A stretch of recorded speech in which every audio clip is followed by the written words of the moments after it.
bringing the people behind our food to life. Thankfully, when it comes to how to create a food system that is better for the climate, in other words, where there's less greenhouse gas emissions associated with it, we have the solutions. We don't have to wait to figure it out. We know what that looks like. And what that looks like means really converting our farmland toward farms that are more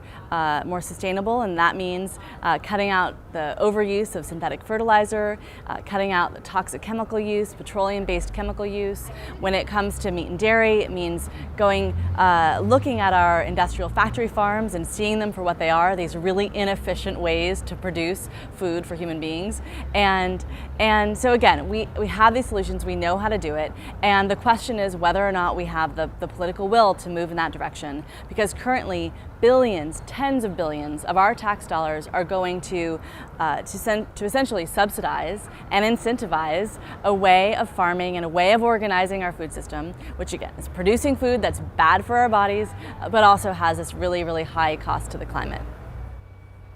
What we really need to spark is a public conversation that gets people to see and understand that just like we need to shift energy toward green energy, and wind and solar being kind of emblematic of that, just like we need to shift transportation to green transportation, to really have our government build that infrastructure of high-speed rails and more buses and more ways for people to not have to rely on the single occupancy car.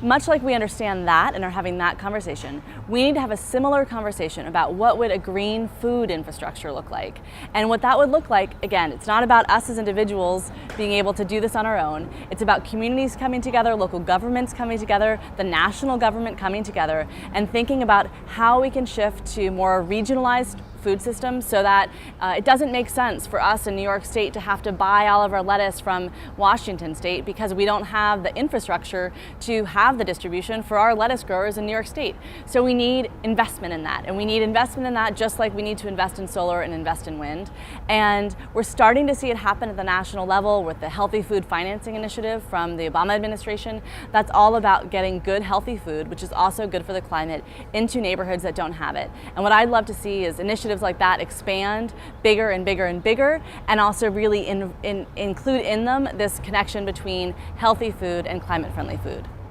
What we're really talking about, and there's many of us that are really seeing how important it is to shift the way we grow food, what food we're eating, what we do with our food waste in a different direction. What it really means is having more food diversity, having more companies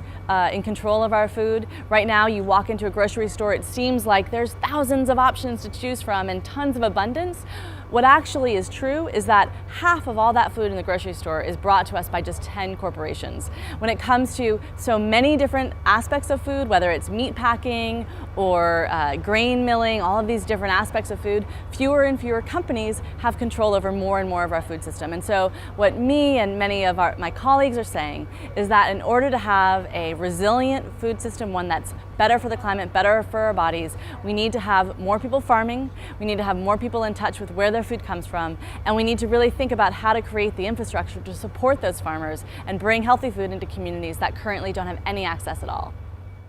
What kind of farming, in your view, has no future that exists today?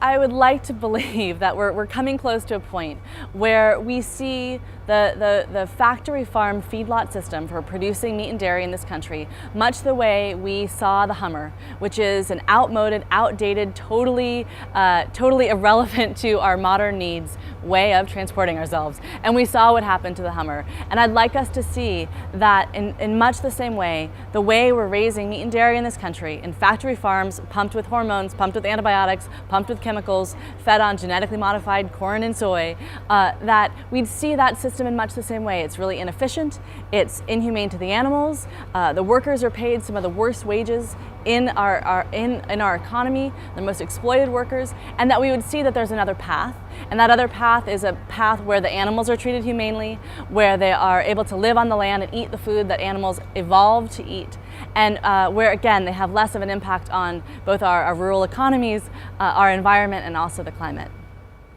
When we think about the urgency of the climate crisis, that we really need to start bringing down our global emissions, not in 10 years or 20 years, but today. when we realize the urgency, then I think it's all the more reason why food and agriculture comes straight into the spotlight. And that's because food and agriculture contributes a significant portion of man-made methane and nitrous oxide to greenhouse gases, which are much more powerful in terms of their global warming potential than carbon dioxide and have much shorter half-lives in the atmosphere. So reducing those gases today will have a greater impact on reducing overall emissions today. And when we have this conversation, what we also realize is that we need to be talking about this as a global community, because so much of the food-related emissions are coming from just a handful of countries, Brazil, Indonesia, for instance, chief among them, because of the pressures on those rainforests in those countries by food producers, by palm oil producers in Indonesia, and by livestock production in Brazil. And so as much as we consumers in the US need to think about